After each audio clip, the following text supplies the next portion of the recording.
talk about what actually happened then. So once I made that shift from 5 days to 4 days, all the things that I was scared about, I realized actually flipped on the inverse. First of all, intensity went through the roof within their sessions. I realized I didn't have a ton of time within the week to make up for the fact if I wasn't pushing myself within the few select sets and exercises that I was doing. So I made sure for every upper body session, for example, that I turned up and trained to failure and trained to the max and got the max out of every set that I was doing. Okay, I was more focused in those sessions, and instead of just having a higher degree of volume, more and more lifts that I was doing within the week, I had a lower volume of lifts, but much more quality lifts within my training structure.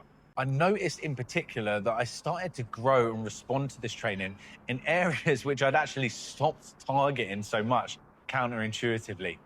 So what I'd noticed in particular over the last couple of years was that particular areas that I previously considered strong, so for example, my shoulders and side delts, had started to, not atrophy, but drop away a little bit. And the harder I leaned into them from a training perspective, they didn't respond to that training. If anything, they went backwards even more.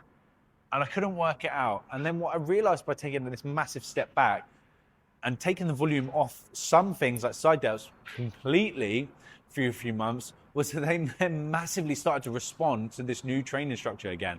I'd see things like my shoulders popping in the mirror, and I realized that what I had actually been doing was killing any opportunity for growth and recovery within those areas for an extended period of time by the sheer amount of volume that I was throwing at them. Because I wasn't constantly fatigued, areas like my shoulders, my arms, chest, my back responded to the training that I was doing much more effectively than when I had that increase and excessive volume before.